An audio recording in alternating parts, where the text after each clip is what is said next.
rõ nó chơi ảo thế đó chả nó mình chỉ tàu nữa chơi lá thòng lại nó đây chỉ là đi nó thế đó giờ chỉ đi mấy à tháo giờ chỉ chơi ảo lắm nó chỉ chả nó chỉ chơi nó tha nó chỉ chơi ảo nó bây giờ không có đây nó chả nó rõ nó chỉ thế đó mình chỉ tàu luôn xếp lá thòng này nó chỉ tàu là mà đó mình chỉ được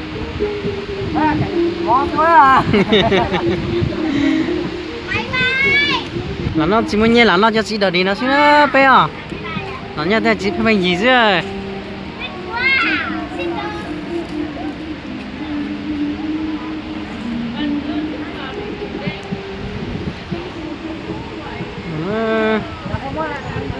có đợi con gì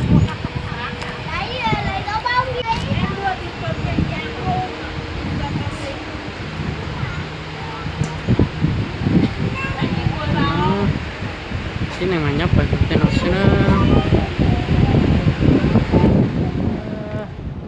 nó phải ta tạo tua xì để ta cho nó tua sai là nó giấy thực cho đây cho đây nó phải giờ luôn phải là giờ lúc than nhá phải nó không có sẵn đây nhá phải nó từ đây từ nó tròn trà nó họ lên thì ở đây thì phải thằng đá nó nè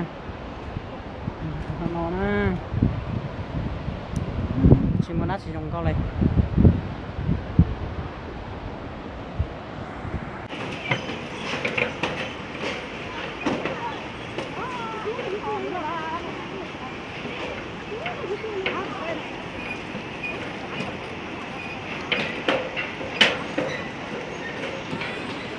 cái gì mà cho nó xí vậy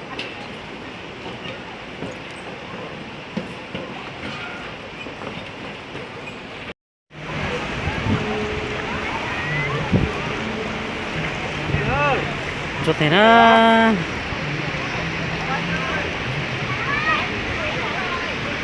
alo chả mà bây giờ một đó đây có xe à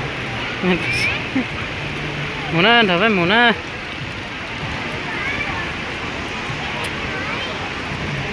thế mình chỉ sai bộ mua phát triển đồng xí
cũng không kể thế này đó nhỏ này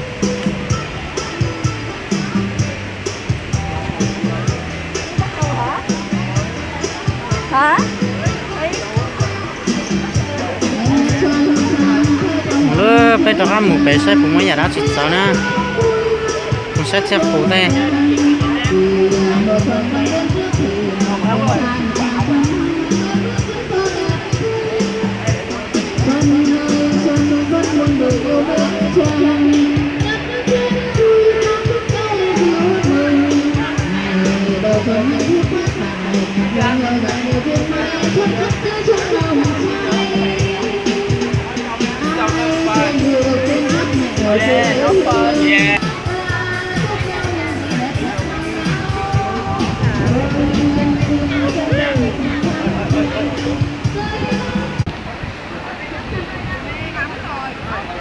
Lò đó bây giờ không lò rồi. Hồ bơi cho con rồi. Con này đâu có bơi được.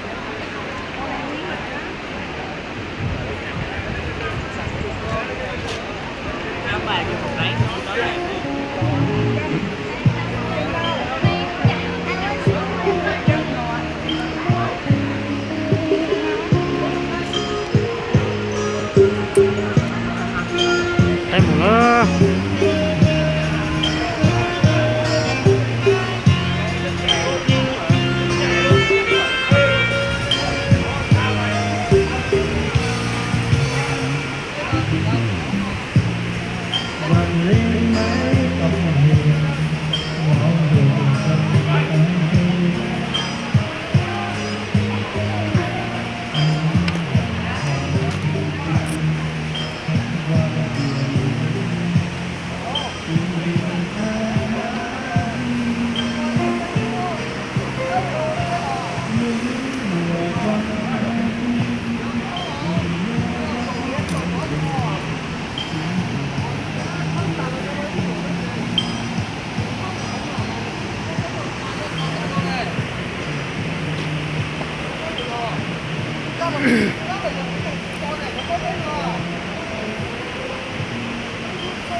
Đây một nữa.